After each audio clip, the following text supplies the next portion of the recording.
राम राम बेसारिया ने सुनो बे। एक आदमी का नाम सदन था।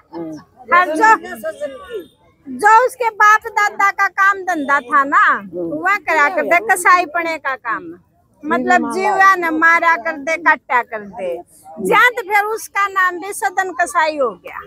हाँ, क्यों जो उसके बाप दादा का नाम था ना, वो उसका पाछा लग गया। लेकिन यू था न, यू मारा काटा कौन करता जीव जंतुआ ने, इसका ना भगवान में घना ध्यान था। लेकिन यू मांस बेचा करता, फिर तराजू में मांस बेचा करता न, तो तराजू के एक पलड़े में तो शिवलिंग कर लेता और एक में मांस।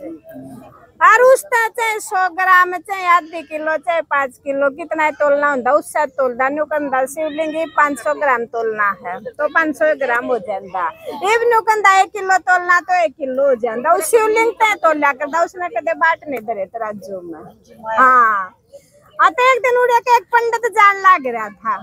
उसने देखा, अरे यू तो शिवलिंग ने तो तराजू में धर रहा है और मांस तोलन लग रहा है, यू तो है ना नरक में जान का काम कर रहा है। तने बोला, अरे सदन कसाई, तू तो भाई पाप का काम करे है, नरक में जागा।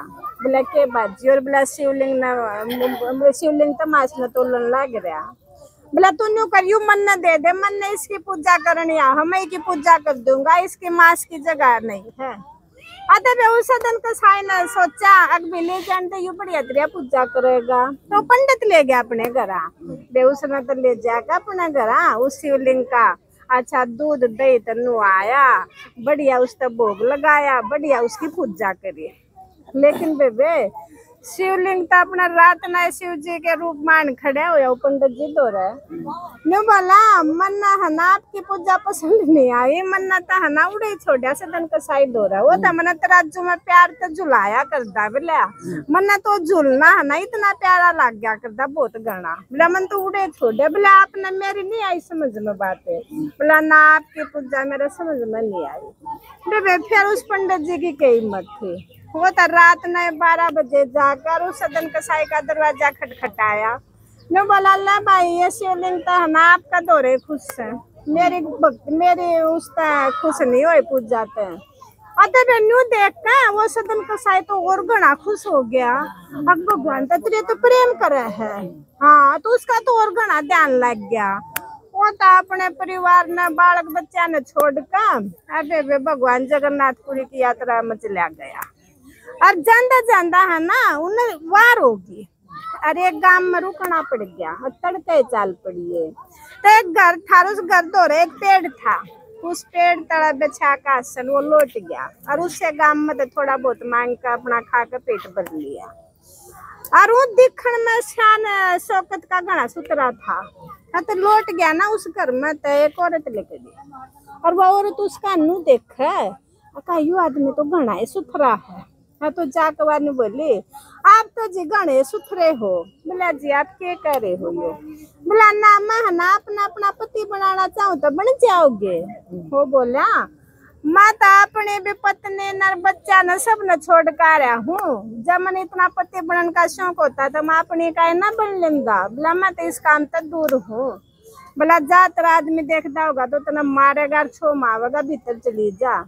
तो उसने नहीं सोचा ये तेरे आदमी तो डर। हाँ, तो उसने वह बोली मैं अपने आदमी ने मार दूं फिर तू मेरी गेल शादी कर लेगा। हाँ, न्यू बोला ऐसा गलत काम ना करिए। बोला मैं तो है ना अपने भगवान की यात्रा में जान लग रहा हूँ।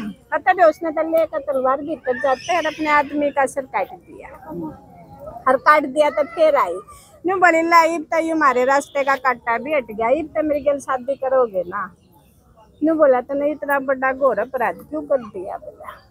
बोला मैं शादी नहीं कर सकता। बोला मैं अपने बालक बच्चा ने छोड़ के आ गया। और तभी उसने सोचा था ना तो अपना आदमी भी मार दिया और यू भी तेरी गेल ब्याह नहीं करता है। तो ये बना तो इसके ऊपर उल्टा आरोप नहीं ला दे कि इसने मेरा आदमी मार दिया। और तभी उन्हें तो तेरी यात्रा रच दिया और किसने मेरा आदमी मारा है। तो सच जवाब बात होते होते वे उड़ा राजा दौर पहुंच गई। राजा के दरबार में बात चली गई तो उसने ले गए पकड़ के, भाई तने इसका आदमी क्यों मारा?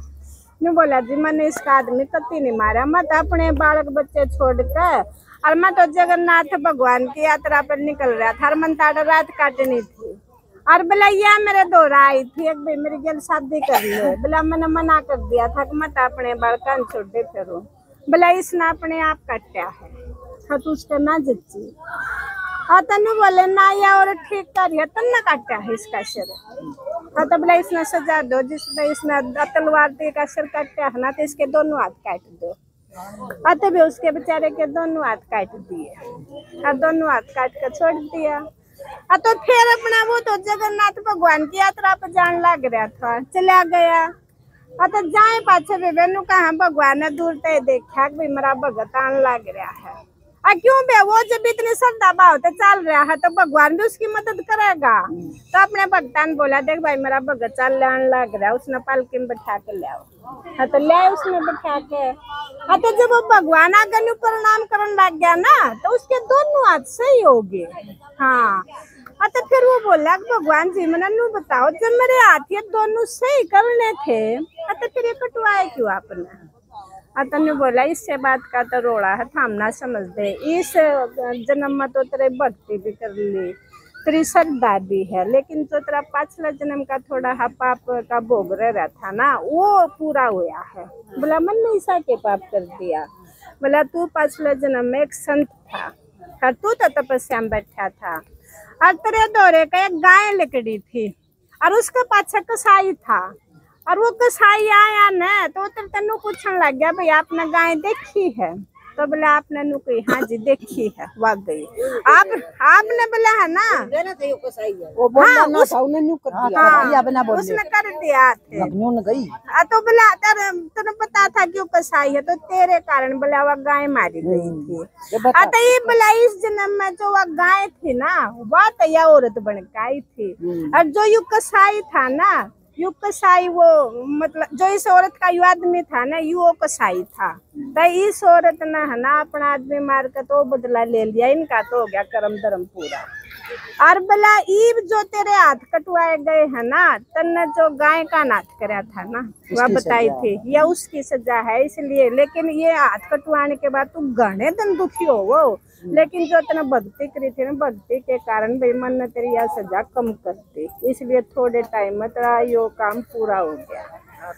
हाँ अतः बेबे भगवान के दरबार पर जाकर उसका यू कर्म कांड पूरा हो गया। अतः कुछ कुछ मारे मना दुख आ जाओ ना हमने सोचा इस कर्म मन ना करे तो पाछले जन्म के भी मारे जुड़े हुए और विषम की साथ पाछे की नहीं थी वह हाँ उस तीरा की सैया पर सोया था हाँ हाँ चलो बेबे मेरा खाना तैयार नहीं है बरात का।